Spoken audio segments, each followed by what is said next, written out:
Hello, my dear students. How are you all? I hope you all are fine. Uh, we are back again with the second lecture of chapter number one, Introduction. This is your teacher, Sohil Gajjar. Okay, this is the part two of the chapter number one, Introduction, that we have started. Okay, let us just quickly revise the topics which we have completed till now. Okay, so economy is a system which provides the means to work and earn a living. You can see that there are three sectors: primary sector, secondary sector, and tertiary sector. In all these various sectors, goods and services are created. Okay, and the person who are working, they are earning some amount of money from that, and from that amount of money, they are able to maintain their standard of living. So these are all parts of economy. Everything around us is a part of economy. There are three vital functions of an economy: production, consumption, and capital formation. Why we are studying economics? We study economics due to scarcity. What is scarcity? Supply falling short of demand. Demand is high and the supply is less. Scarcity of what? Scarcity of resources. Resources are known as your factors of production. The factors of production are land, labor, capital, and entrepreneur. Okay, these are the four factors of production. Without these four factors of production, we cannot convert input into output. So these are the major sources of factors of production. Without this, we cannot convert any input into output. Okay. Economizing of resources means making optimum use of available resources. Whatever resources which we are having, we should make the optimum utilization of it. There should be no wastage of resources. You can see on your screen at this, we have already discussed the person is standing on the beach, he is having cap as a resource, he is having sunglasses as a resource, but he is not using it. Okay. So this is our today's topic. Okay. So let's start. What is an economic problem? Economic problem is a problem of choice. Now, why it is known as problem of choice? Because our resources, as we have discussed earlier, these are our various resources. Okay, to produce any goods and services, these resources are required, whether it may be a land, labor, capital, or entrepreneurship. These resources are required. With the help of these resources, only we are going to convert input into output.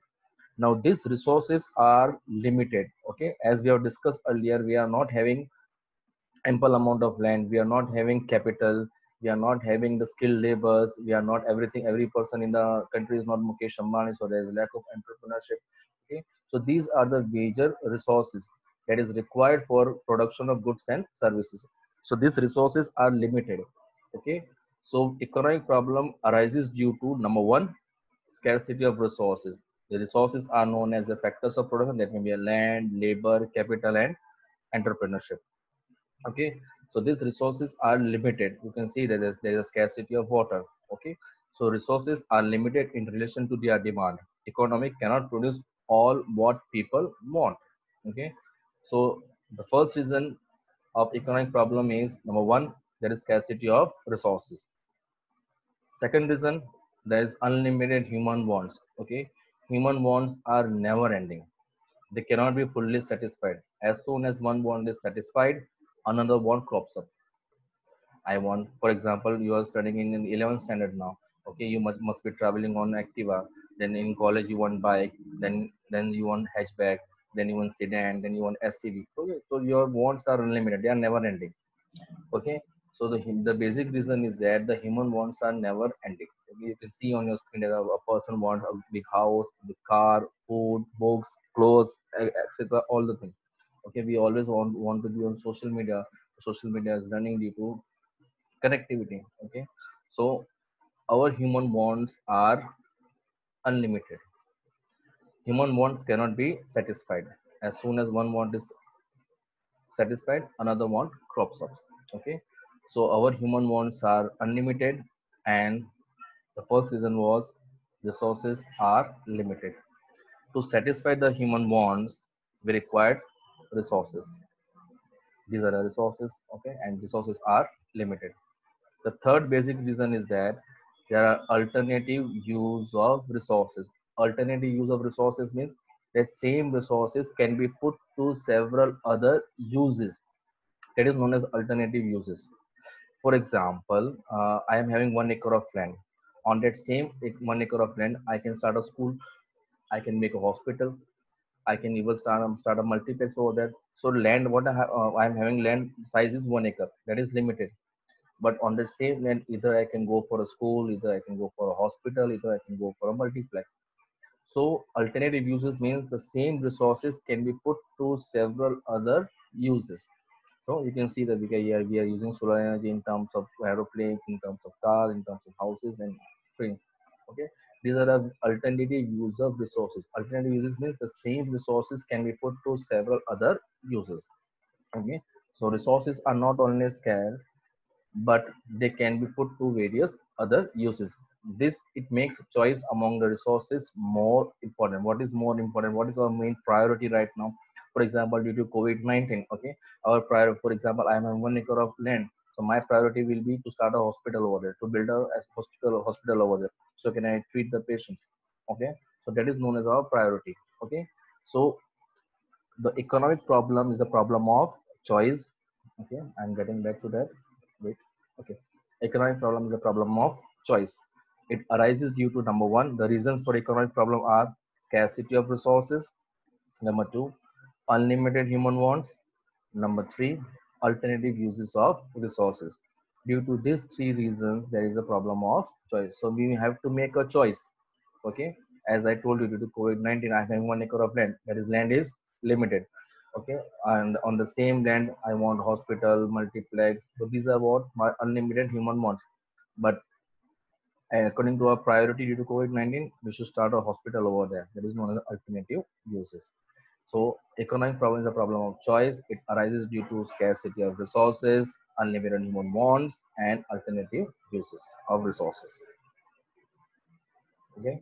So economics is a social science. Now, why it is known as social science? Because it studies the human behavior. Okay, how human beings satisfy their unlimited human wants with the given limited resources that are having alternative uses. So that study is known as economics. So that is why it is known as social science, because it studies the human behavior. Okay, I'm repeating once again. Economics is a social science. Why it is known as social science? Because it studies the human behavior, how the human beings satisfy their unlimited human wants with the given limited resources that are having alternative uses.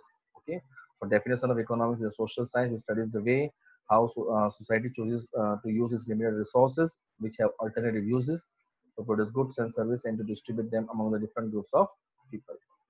I hope it is clear to all. Okay, our next topic is micro and macroeconomics. Okay, you can see micro means a single individual unit and macro means the aggregate. For example, I am studying only one tree. What are the resources needed for this tree to grow at this large? Okay, what kind of chemicals or what are the fertilizer I'm using? What are the ingredients I'm using? Okay, so when I'm studying only one tree, that is known as a micro, and when I'm studying the whole jungle, that is known as a macroeconomics. So micro deals with an individual and macro deals with an aggregate. For example, I'm studying myself, how much I'm earning, how much I'm spending, where I'm spending, how much I'm investing. So study of me, that is myself only, that is known as a microeconomics. And in the same way, we're studying all the economy, all the national income that are known as a macroeconomics. So micro deals with an individual unit. MICRO. I stands for individual. MSCRO. A stands for aggregate. Agreements in totality. Agreements in total. This COVID-19 pandemic. Okay, that is a macroeconomic. Okay, it is not there only in India. It is a pandemic. It is spread all over the world. So study of COVID-19, that is known as a macroeconomics. Okay. For example, I'm having fever and I'm going to a doctor, that is known as a microeconomics. So micro deals with an individual level and macro deals with an aggregate level. Okay. So these are the basic difference. Okay. Meaning micro deals with an individual, whereas macro deals with the aggregate level. Tools are demand and supply. Macro means aggregate demand and aggregate supply. For example, if I want to go out, okay, in this period of lockdown, what are the government norms that I have to wear a mask? Okay, and for that I need to purchase the mask from the medical shop. So I am going there and I'm paying the money and using the mask. So I am demanding a mask, that is known as individual demand. I'm the only person who is demanding the mask, that is known as the individual demand. Now this COVID-19, okay, all the people have to wear the mask as per the government norms if you want to go out. Everybody is, when you see from your balcony or building, you can see that the person who are moving here and there, they are all wearing the mask. That is known as aggregate demand. Aggregate demand means when you study the economy as a whole in totality. Okay. For example, in your school, okay, in our school, your class strength is 40. That is known as a microeconomics. And we study the total numbers in the school, total classes in the school. That is known as the macroeconomics. Okay. Objective microeconomics is to determine the price of the particular commodity, and in macroeconomics it will determine the income and employment level in the economy. Other name, it is also known as price theory. It is also known as income and employment theory.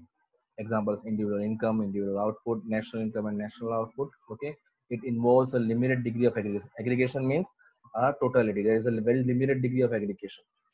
And whereas in macroeconomics there is a higher degree of aggregation. For example, when I am teaching you in the class, okay, in our school, when I am teaching you in the class, that is comes under the microeconomics. Now I am teaching you on YouTube. Now you can see, the whole Surat can see, the whole India can see what I am teaching. So that is another macroeconomics factor. When I am teaching in the class, there is a microeconomics. When I am teaching on YouTube or online, the whole India can see it. That is not a macroeconomic factor. Okay. What I am earning, I am earning rupees, for example, 10,000, I am spending rupees 5,000. That study is known as a microeconomics. National income, how much the India is earning, how much the India is spending, that is known as a macroeconomics factor.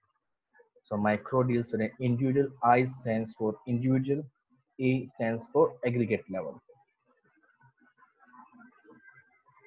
Our next topic is positive economics and normative economics. Now, economics is a very vast subject. It cannot be studied together. All the factors cannot be studied together. So there are various branches or various components of economics. As we have studied microeconomics, macroeconomics, now we are going to study positive economics, normative economics, welfare economics, industrial economics. There are various other components or branches of economics, because it is very difficult to study economics as a whole. So the economics have divided economics into various parts: positive economics, normative economics, microeconomics, and macroeconomics. So positive economics deals with what is, and normative economics deals what should be. That means positive economics deals with the real situation of the economy, whereas normative economics deals with the ideal situation of the economy. India is the second largest populated country in the world. I'm sorry. India is the second largest populated country in the world. It is a fact. It is a real situation. After China, there is India only. So there is only a positive economy. That is the example of positive economics. Normative economics, India should control its population. Should control its population. In the independence speech, our Prime Minister Narendra Modi has focused on this. That we should control our population. So India should focus on controlling population. Should do, that is known as a normative economics. So normative economics deals with the ideal situation, whereas positive economics deals with the real situation. There are various facts available of positive economics, whereas normative economics is only a opinion that we should control our population. So positive economics deals with the real situation, and normative deals with the ideal situation. Okay. So meaning positive economics deals with the things as they are. That is what is. Okay. In the simple language, it is known as what is. Normative economics, what should be or what ought to be. It is based on a real fact, and it is based on an individual opinion. It can be verified with the data. It cannot be verified with the data. That means, we can have India, as I told you, India is the second largest populated country in the world. It is fact. We can measure it. Around 135 crores of the population is there. So it can be verified with the actual data. Whereas normative economics cannot be verified with the actual data because it is a mere opinion. Okay. It is pure and neutral between ends. It is suggestive and optimum in nature. Purpose, it to make the real description of an economy. As I told you earlier, positive economics deals with the real situation of an economy, whereas normative economics deals with the ideal situation of an economy. For example, every parent want that their child should uh, score around 90 or 95% in the board exam. So that is the ideal situation of the parent. They want parent want their child that their child should score around 90 to 95%. It is the ideal situation. It is a dream of every parent. It is a wish of every parent. Okay, it is the ideal situation. Now, what you are scoring, for example, you scored 65%. That is the real thing. Okay, so you scoring 65% in the board exam. That is known as a positive economics. Your parents want it to be 90%. That is a normative economy. It is known as ideal situation. Okay, so I think the now the difference is clear to you all. Positive economics deals with the real situation, whereas normative economics deals with the ideal situation.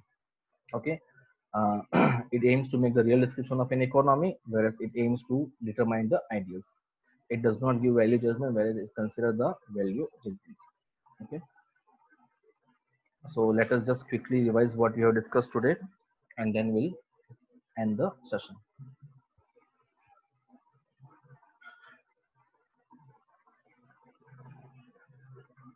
Okay, so we have started with economic problem. Economic problem is a problem of choice.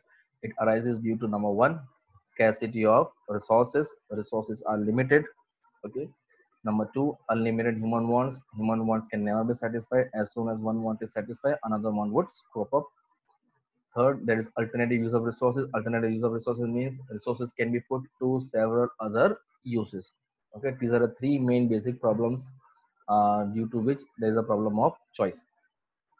Economics is a social science which deals with the human behavior, how human beings satisfy their unlimited human wants with the given limited resources that are having alternative uses. Micro and macro. Micro deals with in an individual, macro deals with the aggregate of the economy. Positive and normative economics. Positive economics deals with the real situation, and normative deals with the ideal situation. Okay, now related to this topic what you have studied up to now. Okay, if you are having any doubts or any queries, you can mail me, or you can call me, or you can just WhatsApp me or anything. I'll be there to solve your doubts. Don't worry. Whatever doubts you are having, whatever queries you are having, you can call me or you can mail me. Okay, now the admissions are still open, still going on. Okay, so inform your friends to take the admission in one of the top school of the Surat. Okay, you can call on the phone line number, and you can also visit our website. Okay, thank you and have a great day. Stay safe